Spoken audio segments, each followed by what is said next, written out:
Hey guys, welcome to the Manchester United News channel. Subscribe to the channel to not miss any news, leave your like, and share, you are very important for the growth of the channel. Let's go to the video. Manchester United going to be back in the market this week, we think. They're on the search for a left-back. Two options they are exploring. Chelsea's Marc Cucurella and Tottenham's Sergio Reguilon. United are exploring loan deals on both of those players and looking into their situations. Craig, could you tell us about what's happening with United's current left-backs at the moment? So Luke Shaw's injured for the foreseeable, which is unfortunate. This is probably the longest period that Luke Shaw's been fit, and it's coincided with the best period of his career in terms of form. So he's going to be out for a little while. Before the season, I did see fullback as a position of weakness for Man United anyway. I do like Wan-Bissaka and I do like Luke Shaw, but I feel like those positions could be improved, and I'm not a big fan of their backups. Malacia would be the natural replacement for Luke Shaw. He's also injured, missed the whole of pre-season. His return is unknown currently. They've got a young fullback, a young left-back. I was talking to Flex about him, Alvaro Fernandez, who was on loan at Preston North End last season. Really tasty player. He's talented. He reminds me of Marcos Alonso in terms of the way he gets forwards. He's athletic. He's good on the ball. He is very young. He hasn't played Premier League football, but he's in and around the United squad. And Ten Hag talked about him in pre-season and said that he's a player that should be looking to break into the first team. I don't know whether United will persist with somebody like that. Obviously, he's unproven at Premier League level, but I did really like the look of him. You expect United to go back in the market, really.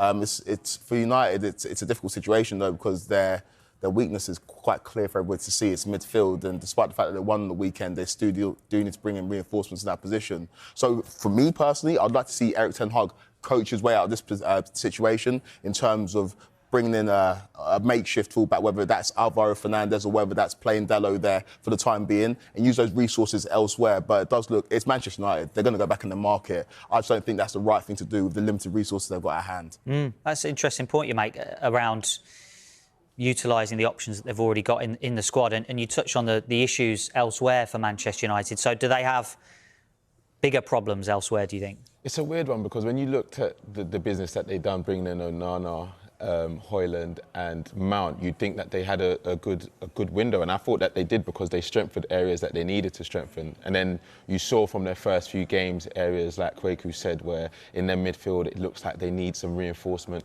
some stability there. But also we saw Varane getting injured on the weekend, and Lindelof, who's always going to be a reliable replacement, but has never really been trusted enough to be a consistent centre-back at Manchester United. And if you're talking about a team that is gone from third and winning a trophy and wants to step up that level, they're going to need players that almost increase the quality that they have in the side. You know, we saw them linked with Kim Min-jae, who went to Bayern Munich. Pavard, looks like that deal hasn't turned into anything. And then also Todibo. And I think that those are the signings that you'd look at Manchester United and say, yeah, those are signings that can increase our level.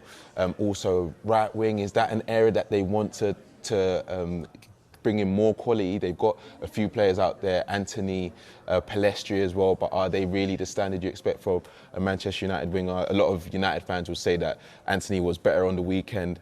So it's a tough one, because they've got areas, but it looks like they're only able to improve those areas if they do make sales, and we're not really seeing any movement in that. Well, let's take a bit of a closer look at those potential replacements then for Luke Shaw. Nabaid?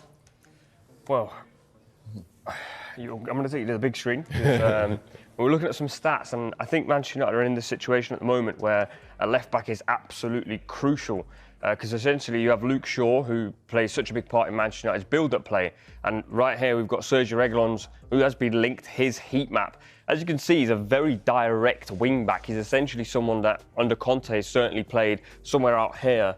And that's probably not what Manchester United need. Playing in a back four, you need a left-back who contributes to build-up play, which is Luke Shaw's role. And I don't feel like bringing in Sergio Reguilon gives you that sort of allowance to do that. You then have someone like Marc Cucurella, who, as you'll see on the heat map in a moment, comes inside a little bit more. He's definitely better in possession. He's also someone at Brighton that contributes to their build-up play, and at Chelsea has played as a left-sided centre-back.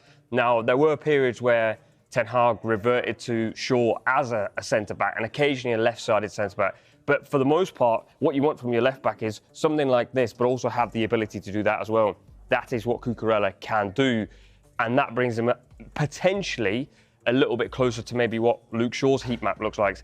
It's very difficult to find a sort of perfect match for Luke Shaw because he's incredibly good in possession here and he's very good in possession here as well. The one standout stat for me was that Reguilon averages 31 passes per 90 in his time at Spurs, whereas both Shaw and Cucurella average 70 plus.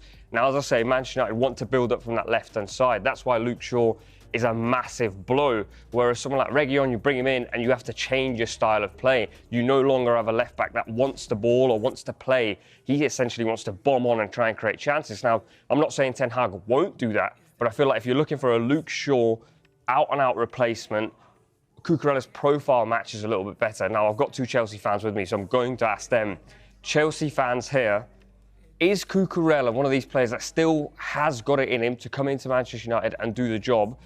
And is he just sort of needs a gaffer that can put his arm around him? And is Ten Hag that guy?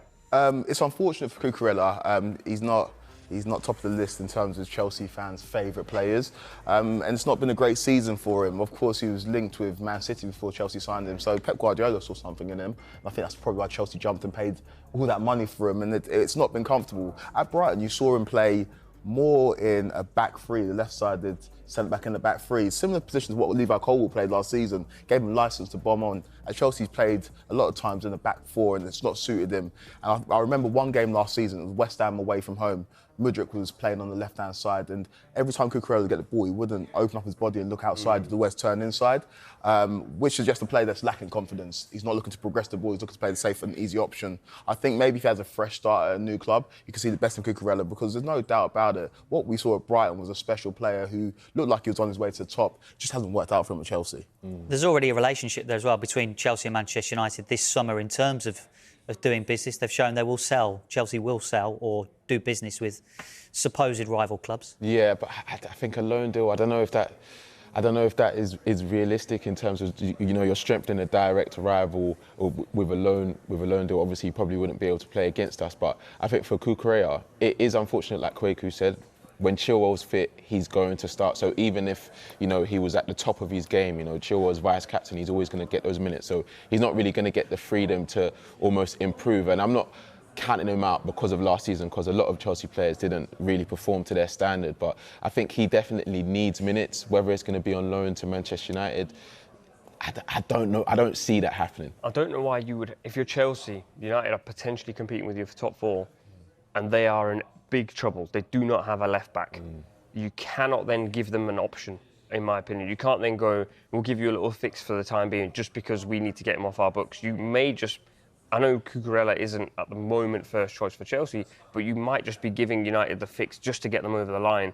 And as Kweku said, I actually want to see Ten Hag navigate out of this tactically rather than just go in the market and find a solution. It's also, it's a numbers game for Chelsea. You've seen that in the window already. Chelsea do not concern themselves about what other teams are doing. It's all about what Chelsea are doing, hence why they'd sell a Kovacic to Man City, who are maybe not direct rival, but we've seen Jorginho and Havertz go to Arsenal, we've seen Mason Mount go to Manchester United. For the Chelsea hierarchy, it doesn't matter where they go. If they need to shift Cucurella's wages, they will do that. And if Manchester United is the destination, then they will do it. And they've shown, in terms of Pochettino at Chelsea, that maybe Ian Matson's ahead of him. Obviously, Ben Chilwell's definitely ahead of him. He's our vice-captain. And so I don't see a future for Cucurella at Chelsea. And if he's just going to sit on the bench for the next 3-4 months until the January transfer window, then I wouldn't be surprised to see Chelsea let him go to Man United. Important to point out, nothing too concrete on those deals yet, just Manchester United interest exploring loan deals for Cucurella and Sergio Reguilon. Obviously, we'll be keeping an eye on it here on Sky Sports News. Thank you all for watching. Subscribe to the channel to not miss anything. Leave your like and your comment, that is very important for the channel growth. Until the next video.